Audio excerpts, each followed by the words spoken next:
Hi everyone, it's Laura here, and in today's video I'm going to share with you how to create a custom shaped card using an SVG file by scrapbook.com. The file I used today is called Be Happy and is available on the scrapbook.com store. I used it to create my card base out of some black cardstock. I'm going to fold that in half, and then I also cut a panel out of some yellow cardstock, which is slightly smaller than my card base, so that I can have a little border all around. I have my sentiment cut out, which reads my honey. And then I have these 3 cute bees. I cut the outline out of some black cardstock and the base out of some white cardstock. To glue the outline to the base, because these cutouts are so tiny, I'm going to use my quickie glue pen. This helps me apply my glue really precisely so that nothing oozes out, and so I can stick these delicate cutouts together. I then colored really quickly the bees using my Nouveau alcohol markers. I'm using 2 shades with my yellows so that I also add a little bit of dimension, and then I'm going to use a blue marker to add some shading to the wings, and I'm doing that by adding basically some flicks starting from the base of the wings and going towards the tip of the wings without covering the entire area. I then decided to add a little bit of interest to my yellow panel, and I'm going to do some almost tone-on-tone stamping. The stamp that I'm using comes from the Heffy Doodle Unbearable Without You stamp set, and I'm stamping it with scrapbook.com Orange Cream Hybrid ink. The color is slightly darker than my yellow cardstock, so it leaves a nice and subtle impression without stealing too much attention from my focal images. Using the same ink and my domed ink blenders by scrapbook.com, I'm going to add just a little bit of shading to the edges of the panel so that it looks a bit more dimensional. And the domed shape of the foams on these ink blenders make it so that I don't have to worry about leaving streaks when I do my ink blending. At this point I moved on and adhered the card front to the card base, which I folded off camera. I used again my quickie glue pen to add glue behind my sentiment, and I adhered it to my card front, adding also the cutout on the center of the letter O.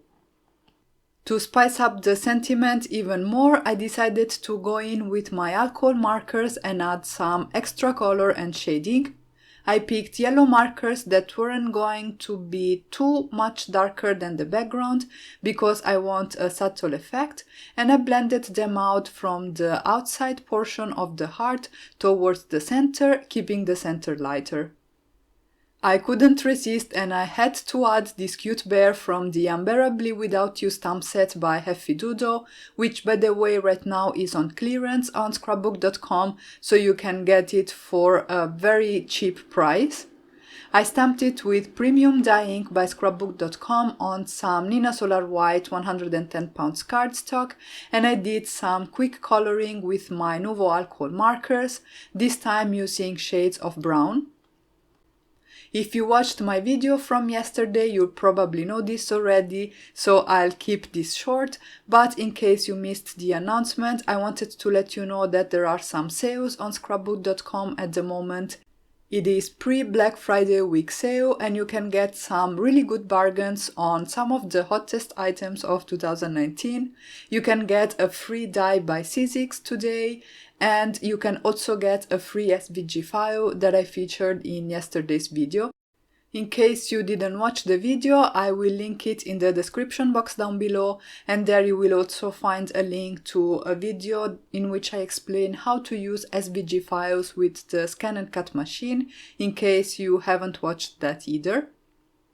In general, it is a good idea to check the description box of my videos because there I have links to my blog, to the supplies that I used, and to any important information that I shared on the video, and also links to my social media accounts in case you'd like to follow me there too. Once I was done coloring my image, I cut it out, and I also trimmed the bottom so that I could tuck it against the edge of that yellow panel. I used my quickie glue pen because that's what I had on my desk, and then I used the same pen to also adhere the bees, scattering them around the bear and the sentiment. I added some dots on the cheeks of the bear for an extra touch of cuteness, and that finished off my card. And here you can see the final result. I think the card turned out really cute. I love the fact that it's a different shape than the standard rectangular card bases, and it was really quick to put together. If you guys enjoyed this video, make sure to give it a thumbs up and let me know in the comments down below. And if you haven't already, you can subscribe to my channel for more card making and paper crafting inspiration. Thank you all so much for stopping by and have a great day.